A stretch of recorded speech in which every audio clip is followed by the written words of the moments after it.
Friends, ಎಲ್ಲರಿಗೂ ನಮಸ್ಕಾರ. ರೇಖಾ ಶುಚಿ ರುಚಿ ಚಾನಲ್ಗೆ ಸ್ವಾಗತ ಸುಸ್ವಾಗತ.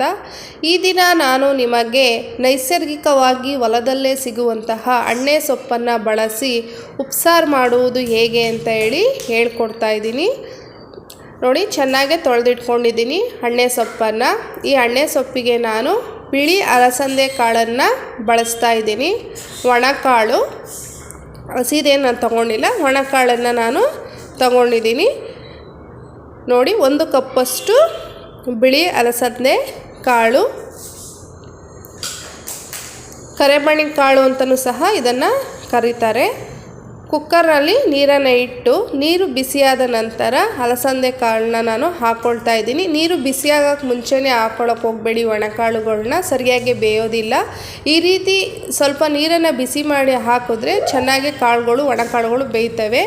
ನಂತರ ಅಣ್ಣೆ ಸೊಪ್ಪನ್ನು ನಾನು ಅದಕ್ಕೆ ಸೇರಿಸ್ತಾ ಇದ್ದೀನಿ. ಕುಕ್ಕರ್ ಒಳಗಡೆಗೆ 1 ಟೊಮೆಟೊವನ್ನು ನಾನು ಹಾಕ್ಕೊಳ್ತಾ ಇದ್ದೀನಿ.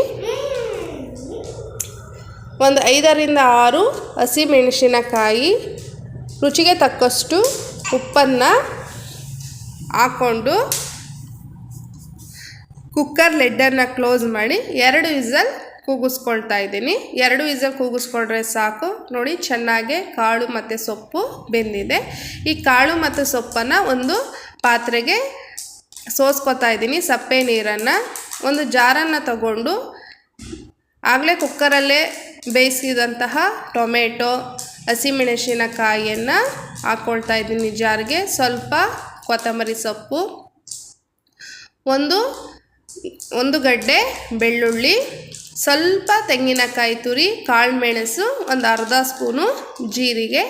ಹೆಚ್ಚಿಗೆ ತೆಂಗಿನಕಾಯಿ ಹಾಕ್ಕೋಬೇಡಿ, ಸ್ವಲ್ಪ ಹಾಕ್ಕೊಳ್ಳಿ, ಟೇಸ್ಟಿಗೆ ಹಾಕ್ಕೊಳ್ಳೋದಷ್ಟೇ. ಬೇಯಿಸಿರುವಂತಹ ಸೊಪ್ಪು ಕಾಳನ್ನು ನಾನು ಸೇರಿಸ್ತಾ ಇದ್ದೀನಿ.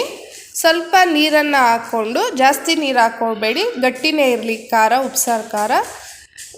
ಸ್ವಲ್ಪ ಉಪ್ಪನ್ನು ಸೇರಿಸ್ತಾ ಇದ್ದೀನಿ.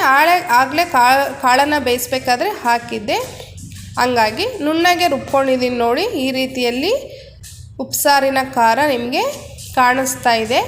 ಇದನ್ನು ನಾವು 15 ದಿನ ಬೇಕಾದ್ರೂ ಪ್ರಿಸರ್ವ್ ಮಾಡಿ ಇಟ್ಕೊಂಡು ಈ ರೀತಿಯ ಬೇರೆ ಬೇರೆ ಸೊಪ್ಪುಗಳ ಒಂದು ರಸವನ್ನು ಮಾಡಿಕೊಂಡು ಕಲಿಸ್ಕೊಂಡು ತಿನ್ಬೋದು.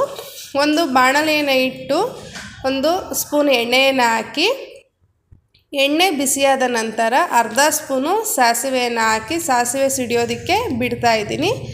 ನಂತರ 2 ರಿಂದ 3 ಹಸಿಮೆಣಸಿನ್ಕಾಯಿನ ಸಣ್ಣದಾಗಿ ಕಟ್ ಮಾಡಿ ಹಾಕ್ಕೊಂಡಿದ್ದೀನಿ. 1 ಈರುಳ್ಳಿ, ಸ್ವಲ್ಪ ಫ್ರೈ ಮಾಡ್ಕೊಳ್ಳಿ. ಈರುಳ್ಳಿ ಲೈಟ್ ಬ್ರೌನ್ ಆಗಬೇಕು.